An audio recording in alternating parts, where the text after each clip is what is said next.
Bismillahirrahmanirrahim. Assalamualaikum warahmatullahi wabarakatuh. Sahabat Musbi yang dirahmati Allah, azan merupakan sebuah panggilan ibadah untuk umat muslim. Maka dari itu, lafaz azan sebaiknya dipahami dengan sungguh-sungguh. Azan dikumandangkan 5 kali dalam sehari dan dikumandangkan oleh seorang muadzin. Allah Subhanahu wa Ta'ala berfirman mengenai azan yang menjadi seruan darinya dan Rasulullah Shallallahu Alaihi Wasallam. Hal itu tertuang dalam Quran surat At-Taubah ayat 3. A'udzu billahi minasyaitonir rajim. Wa adanum minallahi wa rasulihi ilan nas. Dan ini azan adalah seruan dari Allah dan Rasulnya kepada umat manusia. Quran surat At-Taubah ayat 3. Dalam kisahnya, sejarah Islam mencatat ada salah seorang sahabat bernama Bilal bin Rabah sebagai muadzin Rasulullah yang selalu mengumandangkan azan karena memiliki suara yang bagus. Menurut riwayat yang lebih sahih, azan pertama kali dikumandangkan di kota Madinah pada tahun pertama Hijriyah. Kala itu Rasulullah Shallallahu Alaihi Wasallam berkeinginan untuk mencari cara dalam memberitahukan waktu sholat. Namun beliau belum juga menemukannya. Pada masa-masa awal di Madinah, umat Islam berkumpul di masjid untuk menunggu datangnya waktu sholat. Namun ketika waktu sholat telah datang, tidak ada seorang pun yang memberitahukannya. Mereka langsung sholat saja, tanpa ada penanda sebelumnya, seolah seperti tahu sama tahu. Namun, seiring dengan berkembangnya Islam, banyak sahabat yang tinggalnya jauh dari masjid. Sebagian lain memiliki kesibukan yang bertambah hingga membuatnya tidak bisa menunggu waktu sholat di masjid. Atas hal itu, beberapa sahabat usul kepada Rasulullah agar membuat tanda sholat, sehingga mereka yang jauh dari masjid atau yang memiliki kesibukan bisa tetap menjalankan sholat tepat waktu. Para sahabat Nabi memiliki usulan yang beragam sebagai tanda masuknya waktu sholat. Ada yang mengusulkan agar menggunakan lonceng sebagaimana orang Nasrani. Ada yang menyarankan menggunakan trompet seperti halnya orang Yahudi. Dan ada juga yang mengusulkan untuk menyalakan api di tempat tinggi, sehingga umat Islam yang rumahnya jauh dari masjid bisa melihatnya. Semua usul tersebut ditolak. Ketika kondisi umat Islam buntu seperti itu, dikutip dari Syiah Nabawi, maka ada seorang sahabat bernama Abdullah bin Zaid menghadap Rasulullah. Ia menceritakan bahwa dirinya baru saja bermimpi melihat seruan azan pada malam sebelumnya. Dalam mimpi tersebut, Abdullah bin Zaid didatangi seorang berjubah hijau yang sedang membawa lonceng. Semula Abdullah bin Zaid berniat membeli lonceng yang dibawa orang berjubah hijau tersebut untuk memanggil orang-orang kepada sholat. Namun orang tersebut menyarankan kepada Abdullah bin Zaid untuk mengucapkan serangkaian kalimat sebagai penanda waktu sholat telah datang, yaitu kalimat azan yang sampai saat ini dikumandangkan sebagai seruan penanda datangnya waktu sholat. Rasulullah kemudian meminta Abdullah untuk mengajari Bilal bin Rabah bagaimana cara melafalkan kalimat-kalimat azan dan menyuruh Bilal bin Rabah untuk mengumandangkan azan untuk pertama kalinya. Pada saat Bilal bin Rabah mengumandangkan azan, Umar bin Khattab yang tengah berada di rumahnya mendengar. Ia segera menghadap Rasulullah dan menceritakan bahwa dirinya juga bermimpi tentang hal yang sama dengan Abdullah bin Zaid, yakni azan sebagai tanda masuknya waktu sholat. Bilal bin Rabah tercatat sebagai muadzin pertama yang mengumandangkan azan. Bahkan, tercatat pula sebagai muadzin pertama yang mengumandangkan azan di 2 kota suci, yakni kota Makkah dan Madinah.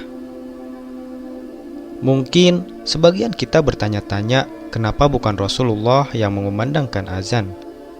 Dan pernahkah Rasulullah mengumandangkan azan? Sebenarnya Rasulullah Shallallahu Alaihi Wasallam pernah mengumandangkan azan di telinga cucunya, yaitu Hasan dan Husain saat dilahirkan. Hal ini sebagaimana diceritakan oleh Ubaidillah bin Abi Rafi dari bapaknya, ia berkata, "Saya melihat Rasulullah Shallallahu Alaihi Wasallam mengazani telinganya Hasan bin Ali ketika dilahirkan oleh Fatimah, sama seperti azan untuk sholat." Hadis riwayat At-Tirmizi. Namun, belum ada keterangan atau riwayat yang menyebutkan bahwa Rasulullah Shallallahu Alaihi Wasallam pernah azan untuk sholat selama hidupnya. Hal ini sebagaimana telah dijelaskan oleh para ulama fikih ketika menerangkan lebih utama mana antara azan atau menjadi imam. Imam An-Nawawi di dalam kitab Al-Majmu' menjelaskan bahwasanya Rasulullah Shallallahu Alaihi Wasallam lebih utama menjadi imam sholat dibandingkan melantunkan azan. Kemudian Khulafaur Rasyidin menjadi imam dan mereka tidak mengumandangkan azan. Mereka tidak mengumandangkan azan disebabkan mereka sibuk dengan urusan umat muslim yang tidak bisa digantikan dengan selain mereka. Maka tidak ada waktu kosong untuk mengumandangkan azan dan kemuliaan waktunya.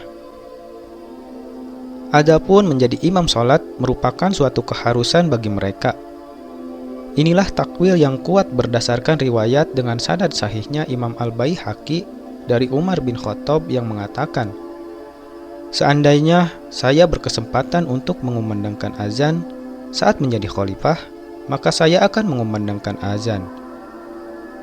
Ulama fikih pun telah merumuskan hikmah-hikmah di balik Rasulullah Shallallahu Alaihi Wasallam tidak mengumandangkan azan untuk sholat semasa hidupnya. Alasan pertama, jika Rasulullah Shallallahu Alaihi Wasallam mengumandangkan azan, maka dikhawatirkan orang yang tidak langsung menjawab seruan Rasulullah Shallallahu Alaihi Wasallam. Maksudnya, orang-orang tidak bergegas untuk segera melaksanakan sholat. Kekhawatiran ini pun dijelaskan dalam firman Allah sebagai berikut, "Maka hendaklah orang-orang yang menyalahi perintah Rasul takut akan ditimpa cobaan atau ditimpa azab yang pedih." Quran Surat An-Nur ayat 63. Imam Al-Hittab di dalam kitab Mawahibul Jalil mengatakan bahwa azan ditinggalkan oleh Rasulullah Shallallahu Alaihi Wasallam karena jika Rasulullah mengatakan hayya 'alas shalah dan umat Islam tidak segera melaksanakan, maka mereka pun akan disiksa berdasarkan surah An-Nur ayat 63 tersebut. Alasan kedua, Rasulullah Shallallahu Alaihi Wasallam tidak melantunkan azan karena beliau adalah seorang Rasul. Maka tidak boleh bersaksi atas dirinya sendiri, yakni ketika mengucapkan asyhadu anna Muhammadar Rasulullah. Alasan ketiga ialah jika Rasulullah mengumandangkan azan dan sampai pada lafaz asyhadu anna Muhammadar Rasulullah, maka di sana seakan ada pemahaman bahwa ada nabi selain dirinya. Alasan berikutnya ialah azan itu yang tahu pertama kali lafaznya adalah di dalam mimpi sahabat Rasulullah Shallallahu Alaihi Wasallam, yakni Abdullah bin Zaid, bukan di dalam mimpi Rasul sendiri. Oleh karena itu, beliau mewakilkan kepada selain beliau untuk mengumandangkan azan. Dan alasan yang terakhir atau yang kelima mengapa Rasulullah Shallallahu Alaihi Wasallam tidak mengumandangkan azan ialah kesibukan dan sempitnya waktu Rasulullah Shallallahu Alaihi Wasallam untuk bisa mengumandangkan azan sholat. Hal ini sebagaimana diterangkan oleh Imam Al-Bahuti dari Mazhab Hambali di dalam kitabnya Kasbul Qana. Beliau berkata, "Sungguh Nabi Shallallahu Alaihi Wasallam dan para khalifah setelahnya tidak berkesempatan mengumandangkan azan sholat adalah karena sempitnya waktu mereka untuk melaksanakan hal itu." Demikianlah alasan mengapa Rasulullah Shallallahu Alaihi Wasallam tidak pernah mengumandangkan azan untuk sholat selama hidupnya. Wallahu a'lam bishawab. Wassalamualaikum warahmatullahi wabarakatuh.